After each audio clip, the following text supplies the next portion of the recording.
하나님 말씀 찾겠습니다. 사사기 2장 10절에서 23절 말씀입니다. 사사기 2장 10절에서 23절 말씀입니다.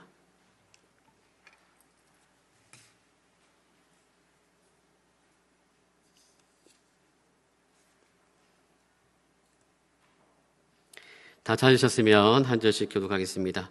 그 세대의 사람도 다 그 조상들에게로 돌아갔고 그 후에 일어난 다른 세대는 여호와를 알지 못하며 여호와께서 이스라엘을 위하여 행하신 일도 알지 못하였더라.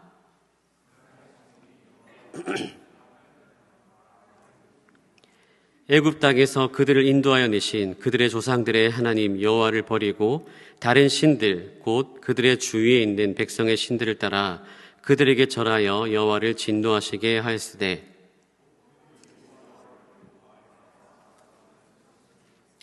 여호와께서 이스라엘에게 진노하사 노략하는 자의 손에 넘겨주사 그들이 노략을 당하게 하시며 또 주위에 있는 모든 대적의 손에 팔아 넘기심에 그들이 다시는 대적을 당하지 못하였으며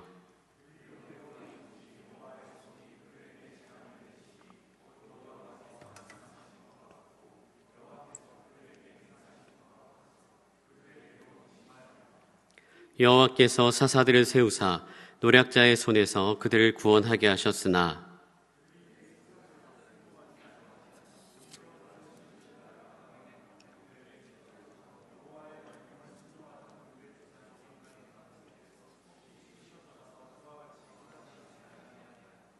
여호와께서 그들을 위하여 사사들을 세우실 때에는 그 사사와 함께 하셨고 그 사사가 사는 날 동안에는 여호와께서 그들을 대적의 손에서 구원하셨으니 이는 그들이 대적에게 압박과 괴롭게 함을 받아 슬피 부르짖음으로 여호와께서 뜻을 돌이키셨음이거늘.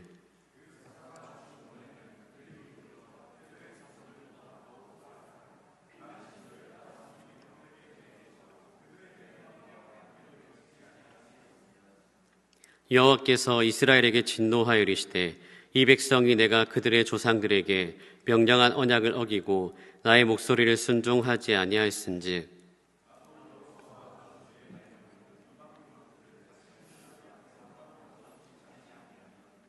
이는 이스라엘이 그들의 조상들이 지킨 것 같이 나 여호와의 도를 지켜 행하나 아니하나 그들을 시험하려 함이라 하시니라. 그들을 속히 쫓아내지 아니하셨으며 여호수아의 손에 넘겨주지 아니하셨더라. 아멘. 할렐루야. 네, 잘 지냈습니까? 네, 우리 옆에 지체들 축복합니다, 사랑합니다. 하이파이브 하면서 하겠습니다. 축복합니다, 사랑합니다. 하이파이브. 네, 뒤에도 한번 해주시고요. 네. 오늘 하나님께서 은혜를 주실 줄로 믿습니다. 아멘.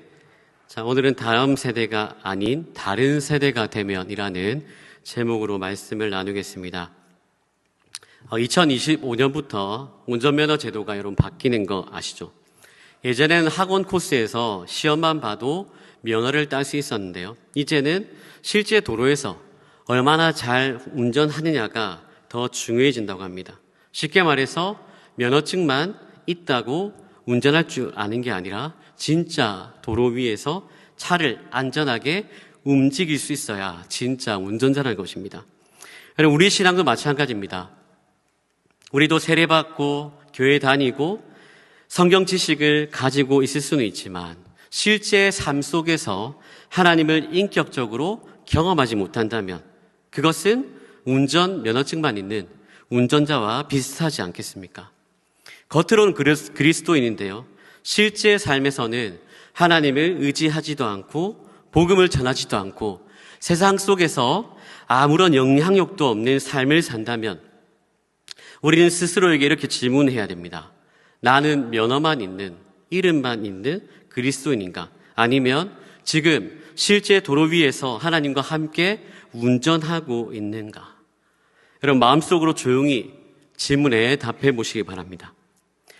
오늘 본문 사사기 2장 10절에 보시면 여호수아가 죽고 난 후 일어난 세대를 어떻게 말씀합니까? 다른 세대가 일어났다라고 말씀합니다. 다른 세대. 여러분, 다른 세대 들어보셨어요? 좀 어색하죠? 낯설죠? 우리에게 익숙한 것은 뭡니까? 다른 세대가 아니라 다음 세대죠. 다음 세대. 그런데 오늘 본문은 다음 세대가 아닌 다른 세대를 강조하고 있습니다. 여러분, 그렇다면 다음 세대와 다른 세대는 무엇이 다를까요? 먼저 여러분, 다음 세대는 히브리어로 도르하바입니다. 따라서 도르하바. 영어로 next generation이죠. 여러분, 다음 세대는 시간적으로 다음에 오는 세대, 즉 신앙을 물려받을 준비가 된 세대를 의미합니다. 부모의 믿음을 보고 배우며 훈련을 통해서 하나님을 알아갈 수 있는 세대를 의미하죠. 다른 세대는 히브리어로 따라서 도르아헤르, 영어로 another generation입니다. 다른 세대는 단순히 다음에 태어난 것이 아니라 이 영적 정체성이 달라진 하나님과 무관한 시대를 의미합니다. 하나님을 지속적으로도 경험적으로도 알지 못하며 하나님이 하신 일도 기억하지 못하는 세대를 의미합니다. 즉, 이름은 이스라엘 백성인데 삶은 하나님과 상관없이 살아가는 세대, 이 세대가 바로 다른 세대입니다. 그렇다면 여러분, 궁금한 게 있습니다. 이스라엘은 어떻게 다음 세대가 아닌 다른 세대가 되어버렸을까요? 더 나아가서 다른 세대는 어떻게 타락했는지 오늘 본문을 통해서 살펴보겠습니다. 이스라엘이 다른 세대가 된 이유는요, 두 가지입니다. 첫째로 믿음을 전수해 줄 영적 지도자들의 부재 때문입니다. 우리 7절 말씀, 7절, 8절 말씀 우리 같이 읽도록 하겠습니다. 백성이 여호수아가 사는 날 동안과 여호수아 뒤에 생존한 장로들 곧 여호와께서 이스라엘을 위하여 행하신 모든 큰 일을 본 자들이 사는 날 동안에 여호와를 섬겼더라. 여호와의 종 눈의 아들 여호수아가 110세에 죽음에. 아멘. 여러분, 지도자는 단순히 행정적인 이 리더십만 발휘한 사람이 아니고요, 하나님의 말씀을 기억나게 하고 삶 속에서 그 말씀을 실천하도록 이끄는 영적인 스승이죠. 여호수아는 단순히 정치적인 지도자가 아니었습니다. 그는 하나님의 말씀을 기억나게 하고 그 말씀대로 백성들이 살아가도록 이끌었던 영적인 스승이었습니다. 여호수아는 먼저 하나님의 말씀에 철저하게 순종하였습니다. 즉시 순종했죠. 여호수아는 하나님의 임재를 경험한 사람이었습니다. 여호수아는 말이 아니라 삶으로 하나님의 뜻을 보여준 사람이었습니다. 여호수아의 리더십 아래에서 백성들이 하나님을 잘 섬겼고요, 하나님의 말씀을 잊지 않았고 하나님의 백성이라는 정체성을 잘 지킬 수가 있었습니다. 그런데 여호수아가 죽고 그와 함께 하나님의 역사를 직접 경험한 장로들까지 세상을 떠나자 신앙의 줄이 끊어져 버렸습니다. 이스라엘은 더 이상 하나님이 어떤 분이신지, 하나님이 무엇을 하셨는지 기억하지 못하는 다른 세대로 전락하게 됩니다. 사랑하는 여러분, 여기서 우리가 깨달아야 할 것이 있습니다. 신앙은 자연스럽게 전해지는 것이 아닙니다. 가만히 있으면 하나님을 알 수 있을까요? 그렇지 않습니다. 누군가는 가르치고 그리고 가르친 대로 살아내고 믿음의 본이 되어야 전해지는 것이죠. 오늘날 한국교회도 마찬가지입니다. 목사님과 장로님들이 믿음의 본을 보이지 않으면 교회 청년들은 실망하면서 세상으로 나가게 됩니다. 여러분, 누가 우리 공동체의 다음 세대를 세울 여호수아입니까? 바로 저와 여러분들입니다. 특별히 우리 공동체 안에 있는 목사님들, 임원들, 순장님들, 여러분들이 곧 이 시대의 여호수아입니다. 내가 말씀을 가까이 하지 않으면, 내가 기도에 무릎을 꿇지 않으면, 내가 믿음으로 살지 않으면 내 뒤에 세대는 다른 세대가 될 수밖에 없습니다. 그러므로 우리 모두 여러분 정신을 차려야 됩니다. 성령 충만해야 됩니다. 우리 모두 깨어 있어야 한다는 것이죠. 다음 세대가 아닌 다른 세대가 된 두 번째 이유는요, 하나님을 알지 못하였기 때문입니다. 10절 중반절에 보시면 그 후에 일어난 다른 세대는 여호와를 알지 못하며 여호와께서 이스라엘을 위하여 행하신 일도 알지 못하였더라. 아멘. 여기서 알다라는 말은 히브리어로 야다인데요, 단순히 머리로 아는 지식을 뜻하는 것이 아닙니다. 삶 속에서 하나님을 경험하고 인격적으로 교제하며 관계 속에서 깊이 체험하는 것을 의미합니다.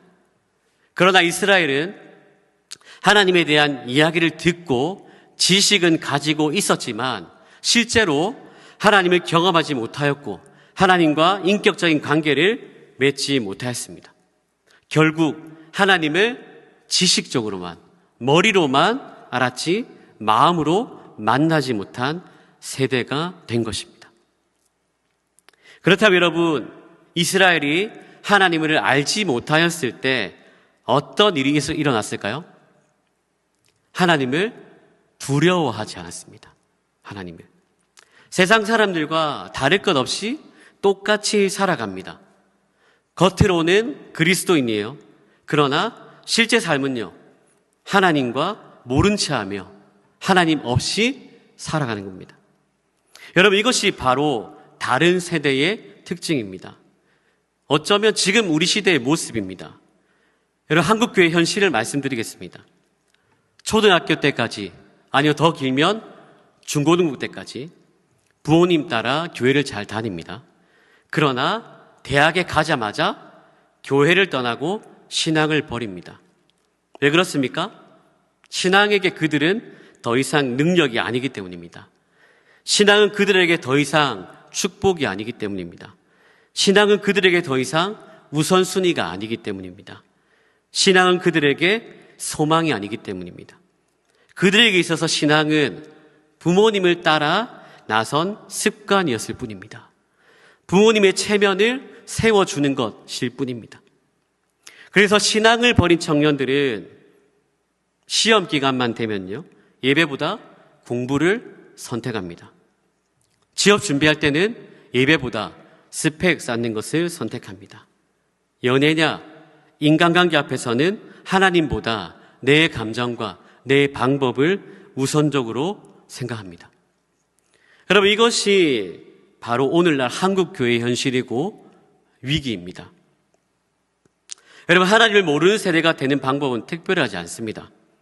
하나님을 첫 번째가 아니라 두 번째, 세 번째, 네 번째로 밀어내는 것입니다.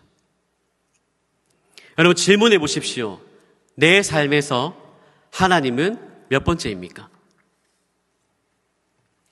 여러분, 저는 다음 세대를 놓고 기도할 때 꼭 이렇게 기도합니다.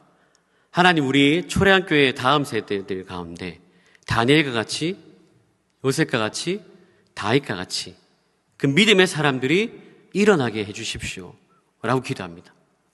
여러분, 다윗을 보십시오. 저도 다윗을 굉장히 좋아하는데 다윗이 여러분 이렇게 믿음의 사람이 될 수 있었던 이유가 무엇일까요? 단 한 가지죠. 하나님을 깊이 있게 경험하였기 때문입니다. 여러분, 사울을 비롯한 이스라엘 백성들이 이 블레셋의 골리앗 앞에 두려워하면서 쩔쩔맸습니다. 아무도 나가지 않았어요. 골리앗이 조롱을 해도 아무도 골리앗 앞에 나갈 생각을 안 했어요. 이때 아버지의 심부름을 온 다윗이 이 광경을 보고 골리앗 앞에 나아갑니다. 여러분, 다윗이 그때 큰 믿음이 생겼을까요? 갑자기 큰 믿음이 생겼을까요? 자기도 모르게 강하고 담대한 믿음이 생겼을까요? 다윗이 어떻게 골리앗 앞에 나아갈 수 있었을까요? 단 한 가지입니다. 하나님을 깊이 있게 경험했기 때문에. 다윗은 하나님이 어떤 분이신지 수도 없이 경험하였습니다. 어디서요? 삶 속에서요. 다윗이 삶 속에서 한 것은 하나님과 교제하며 하나님과 동행하며 하나님이 어떤 분이신지 늘 우선순위를 두고 발견했다는 거죠. 하나님 의지했습니다. 여러분, 다윗이 목동이지 않습니까? 양을 지켜야 했는데 늘 사자와 곰의 위기가 있었습니다. 그때마다 다윗은 하나님을 온전히 신뢰하고 의지하였습니다. 여러분, 이런 훈련을 매일매일 합니다. 기계처럼 말고요. 하나님과 인격적인 관계 속에서 하나님을 의지하는 훈련을 하는 것입니다. 여러분, 이게 하나님을 향한 믿음이 쌓이고 쌓이니까 하나님을 더 깊이 있게 경험하는 겁니다. 여러분, 다윗이 하나님을 모욕하는 이 블레셋을 향해서 뭐라고 선포합니까? 너는 칼과 단창으로 내게 나오지만 나는 만군의 여호와의 이름을 의지하여 하나님 앞에 나아간다 라고 선포해버립니다. 결정적인 순간에 믿음을 드러냅니다.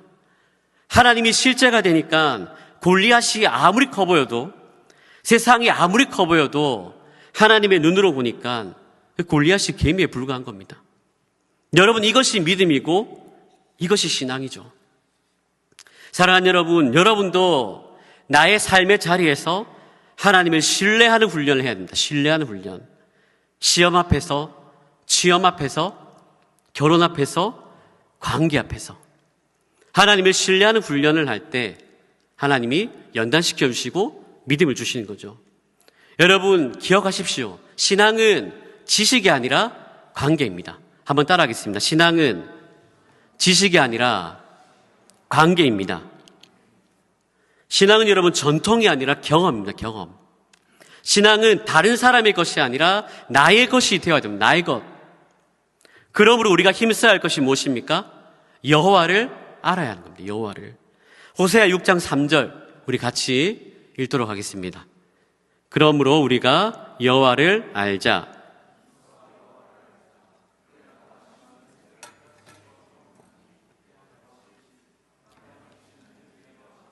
우리에게 임하시리라 하니라. 아멘. 여러분, 하나님을 알기 위해 어떻게 해야 합니까? 그냥 대충 아는 게 아니에요, 여러분. 어떻게 해요? 힘써 여호와를 알아야 됩니다. 힘써 여호와를 알기 위해서 어떻게 해야 돼요? 하나님과 교제하기 위해 시간을 내야 합니다. 말씀을 묵상하고 기도 가운데 하나님을 만나고 삶의 작은 순간에도 하나님의 손길을 기억하는 훈련이 필요하죠. 아까 여러분 시원 형제가 기도했던 제목 기억나세요? 어떻게 기도했는지? 오른팔 다쳤죠. 왼팔입니까? 오른팔. 팔을 다쳐보니까 왼팔이 얼마나 소중한지 아는 거죠. 여러분 건강한 사람이 다치고 나면요, 내가 건강했다는 게 얼마나 감사한지 깨닫게 된다니까요. 여러분, 작은 부분이에요. 작은 부분. 여러분, 이게 하나님 은혜라니까요. 여러분, 이곳에 여러분 온 것, 제가 지금 이 강단에 서 있는 건 내 힘인가요? 여러분들이 힘을 들여서 물론 걸어서 이곳에 왔지만 하나님이 그렇게 인도하셨기 때문에 지금까지 오게 된 겁니다. 아멘?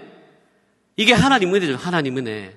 하나님 은혜는 여러분 우리의 삶 속에서 수도 없이 부어주십니다. 우리가 큰 것만 생각하지 작은 것 생각해 보십시오. 우리 세대 중에서는 아픈 사람도 있었을 거고 여러 가지 문제가 많았을 거예요. 내 힘으로 어떻게 해결하지? 근데 여러분 생각해 보면 하나님이 해결해 주셨고 하나님이 건강을 회복시켜 주셨고 은혜를 주셔서 지금까지 오게 된 겁니다. 하나님 은혜죠. 하나님 은혜. 하나님의 손길이죠. 그래서 우리가 기억해야 될 게 뭐죠? 하나님과 동행해야 돼요. 하나님과 동행. 또한 공동체 속에서 내가 만난 하나님을 나눠야 돼요. 모였을 때 순모임 시간에 세상의 이런저런 이야기가 아니라 내가 만난 하나님, 한 주간의 삶 속에서 내가 경험한 하나님을 나눌 때 서로 도전이 되고 믿음이 자라는 겁니다. 여러분, 믿음이 충만하고 은혜로 충만하면 어떤 현상이 나타납니까? 하나님을 계속 자랑하고 싶어요. 계속 소개하고 싶어요. 누가 시킨 것도 아니에요. 계속 나누고 싶은 거죠. 하나님이 나에게 하신 일들에 대해서 계속 나누고 싶어요. 공동체가 서로 경험한 하나님을 나눌 때 믿음이 자랍니다. 하나님이 기뻐하시는 공동체, 믿음의 공동체, 다음 세대가 됩니다. 할렐루야. 이런 약인 보아스가 되시길 축복합니다. 그렇다면 하나님을 모르는 다른 세대가 어떻게 타락했는지 그 결과를 살펴보겠습니다. 우리 11절부터 13절 말씀 같이 읽도록 하겠습니다. 이스라엘 자손이 여호와의 목전에 악을 행하여 바알들을 섬기며 애굽 땅에서 그들을 인도하여 내신 그들의 조상들의 하나님 여호와를 버리고 다른 신들 곧 그들의 주위에 있는 백성의 신들을 따라 그들에게 절하며 여호와를 진노하시게 하였으되 곧 그들이 여호와를 버리고 바알과 아스다롯을 섬겼으므로. 아멘. 이스라엘 자손, 즉 다른 세대는 다시 여호와의 목전에서 악을 행하며 바알들을 섬기기 시작했다는 것입니다. 이스라엘이 섬긴 바알과 아스다롯은 고대 근동에서 풍요와 다산의 신이었습니다. 쉽게 말해서 먹고 사는 문제, 성공, 풍요를 보장한다고 믿었던 신들이었습니다. 여러분, 오늘날의 바알은 뭐죠? 성공입니다. 성공. 오늘날의 아스다롯은 쾌락입니다. 이름만 바뀌었을 뿐이지 우리는 여전히 똑같은 우상을 섬기고 있습니다. 하나님을 믿는 청년들 중에서도 머리를 쓰는 청년들이 있어요. 하나님도 섬기면서 돈도 섬기는 것입니다. 하나님과 재물을 겸하여 섬기는 거죠. 여러분, 이걸 하나님이 기뻐하실까요? 예수님은 하나님과 재물을 겸하여 섬길 수 없다라고 분명히 말씀하셨습니다. 이것이야말로 신앙이란 이름으로 적당히 타협하는 것이죠. 여러분, 하나님은 오직 하나님만을 신뢰하기를 원합니다. 오직 하나님만을 사랑하길 원하십니다. 하나님만을 신뢰하지 않는다는 것은 다른 우상을 섬기는 죄를 범하는 것이고 동시에 하나님을 버리는 것입니다. 여러분, 이렇게 양다리 걸치면서 나의 신앙과 믿음이 좋다고 괜찮다라고 자랑하시겠습니까?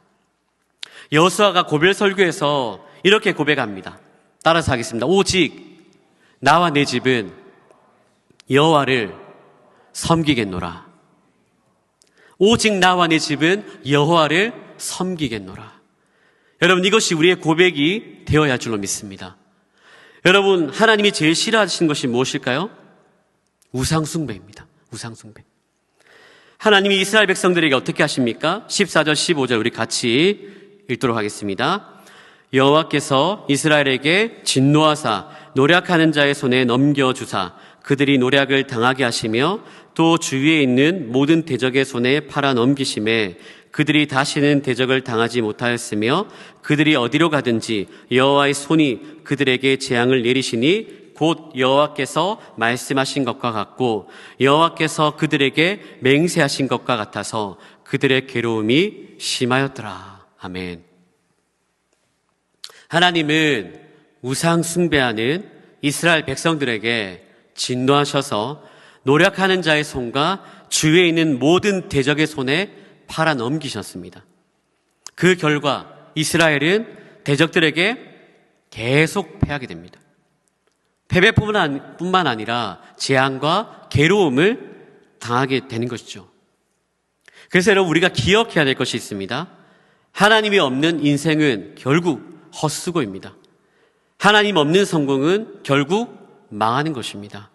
하나님이 없는 자유는 결국 묶이는 삶입니다. 하나님을 떠나서는 살아갈 수 없죠. 영적으로 패배할 수밖에 없습니다. 여러분, 솔로몬을 보십시오. 솔로몬은 세상에서 가질 수 있는 모든 것 다 가진 사람이에요. 그는 지혜를 가졌죠. 부와 명예도 가졌죠. 권력 가졌죠. 심지어 1000명의 여인들까지 두었죠. 정치적으로도 가장 안전한 시대를 누렸습니다. 그런데 솔로몬은 전도서에서 이렇게 고백합니다. 전도서 1장 2절 말씀 우리 같이 읽겠습니다. 전도자가 이르되 헛되고 헛되며 헛되니 다시 하겠습니다. 전도자가 이르되 헛되고 헛되며 헛되고 헛되니 모든 것이 헛되도다. 아멘. 무슨 말씀입니까? 이 세상에서 가질 수 있는 모든 것을 다 가져도 하나님이 없는 인생은 공허하고 허무하고 아무런 의미가 없다는 것입니다. 하나님 없는 성공은 성공이 아니라 여러분 실패죠, 실패. 그러므로 다음 세대가 아닌 다른 세대가 되면요, 결국 우상 숭배하며 영적으로 패배할 수밖에 없다라는 사실을 여러분 기억하셔야 됩니다. 그런데 여러분 놀라운 사실이 있습니다. 이스라엘이 하나님을 버리고 우상을 섬겼음에도 불구하고 하나님은 그들을 완전히 버리지 않으셨다는 것입니다. 오히려 사사를 세우셔서 구원해 주셨습니다.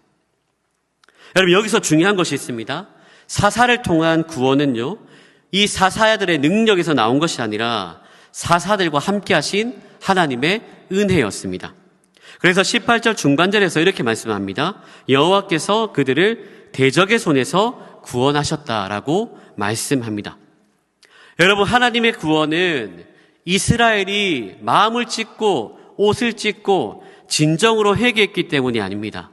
18절 하반절에 보시면 이스라엘이 대적의 압박과 괴로움 속에서 슬피 부르짖었다라고 말씀하는데요.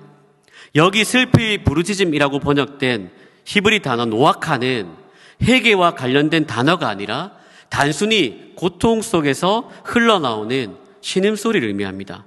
즉 그들의 부르짖음은 진정한 회개가 아니라 너무 괴로우니까, 아프니까, 그래서 나온 탄식입니다. 탄식. 여러분, 우리가 울어도 회개가 완벽하지 않을 때가 많죠. 기도해도 진심으로 안 할 때도 있습니다. 그럼에도 불구하고 하나님은 그마저도 외면하지 않으십니다. 우리 작은 신음에도 응답하시고 우리 눈물 한 방울에도 마음을 주십니다. 그분이 바로 우리가 믿는 하나님 아버지십니다. 하나님의 구원은 내가 잘해서 받는 상이 아니고 내가 열심히 회개해서 얻어내는 결과도 아닙니다. 하나님이 그냥 우리를 불쌍히 여기셔서 아무 조건 없이 주시는 선물입니다. 이처럼 하나님은 이스라엘이 제 가운데 스스로 고통 속에 있을 때조차 그들을 향한 변함없는 사랑을 드러내셨습니다. 사랑하는 여러분, 하나님은 동일하십니다. 죄와 실패 속에서 신음하는 우리를 불쌍히 여겨주시고 긍휼히 여겨주십니다. 그 증거가 뭐냐? 바로 예수 그리스도입니다. 하나님은 우리를 구원하시기 위해서 완전한 사사이신 예수님을 이 땅에 보내주셨습니다. 예수님이 십자가에서 죽으시고 부활하심으로 단번에 죄와 사망을 이기시고 우리를 구원하셨습니다. 그러므로 이제 우리는 믿음으로 하나님의 의를 덧입은 자가 되었죠. 죄와 사망은 더 이상 우리를 지배하지 못합니다. 성령 안에서 우리는 하나님의 뜻에 순종하며 살아갈 수 있게 되었습니다. 그러므로 사랑하는 여러분, 예수 그리스도 안에서 다시 한번 우리의 정체성을 여러분 확인하십시오. 그리고 그 완전한 구원의 은혜를 날마다 누리며 하나님을 찬양하시길 축복합니다. 안타깝게도 이스라엘은 사사가 죽은 후에 다시 우상 숭배의 길로 빠져들었습니다. 하나님의 은혜로 사사의 그 구원을 경험했음에도 불구하고 다른 이방신들을 섬기며 회역한 길로 가게 됩니다. 그런데 하나님이 또한 즉시 그들을 버리지 않으셨습니다. 오히려 이방 민족들을 남겨두셨습니다. 그 이유가 무엇입니까? 22절입니다. 같이 읽어볼까요? 이는 이스라엘이 그들의 조상들이 지킨 것 같이 나 여호와의 도를 지켜 행하나 아니하나 그들을 시험하려 함이라 하시니라. 아멘. 하나님이 이방 민족들을 남겨두신 이유는요, 이스라엘이 조상들과 같이 여호와의 도를, 하나님의 말씀을 따르는지 따르지 않는지 그들을 시험하시기 위함이죠. 즉 이방 민족을 남겨두셔서 이스라엘이 하나님의 구원을 더 알게 하시며 이 시험을 통해 그들을 연단하시기 위함이라는 것입니다. 여러분, 시험은요, 우리를 망하게 하라는 것이 아니라 우리를 강하게 하려는 훈련입니다. 하나님은 우리를 다른 세대로 버리려는 게 아니라 다음 세대로 세우시기 위해서 연단하십니다. 여러분, 우리도 마찬가지죠. 우리는 예수님을 통해 하나님의 자녀, 하나님 나라 백성이 되었지만 여전히 죄악된 세상 한가운데 살아갑니다. 그래서 유혹이 있죠. 고난이 있습니다. 질병과 아픔이 있습니다. 그러나 여러분, 이것은 하나님의 뜻과 계획과 섭리 속에 있는 훈련입니다. 그러므로 어려움이나 고난이 올 때 절망하거나 낙심하지 마십시오. 이 시간은 하나님을 더 깊이 알아가며 주님을 닮은 거룩한 자녀로 세워지는 가장 유익한 시간입니다.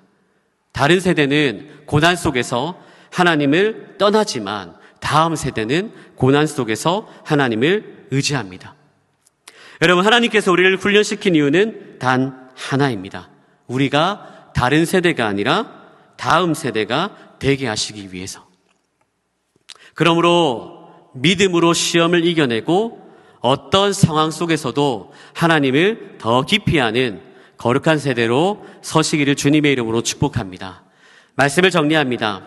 오늘 본문은 분명히 말씀합니다. 이스라엘은 여호수아 세대 이후에 하나님을 알지 못했기에 다음 세대가 아닌 다른 세대가 되어버렸습니다. 그 결과 뭐죠? 우상 숭배와 영적 패배입니다. 그러나 하나님은 그들을 버리지 않으시고 사사들을 세우셔서 구원하셨습니다. 그리고 오늘 우리에게는 완전한 사사이신 예수님을 보내주셔서 영원한 구원을 주셨습니다. 여러분, 하나님이 없는 인생은 결국 허무합니다. 그러나 하나님과 함께하는 인생은 고난 속에서도 소망이 있고 약함 속에서도 승리가 있습니다. 그러므로 결단합시다. 그리고 이렇게 고백합시다. 따라서 하겠습니다. 나는 다른 세대가 아니라 하나님을 아는 세대로 살겠습니다. 오직 하나님만 섬기는 다음 세대로 살겠습니다. 이 결단이 여러분들을 승리케 할 겁니다. 이런 고백과 삶으로 승리하는 복된 여러분 되시길 주님의 이름으로 축복합니다.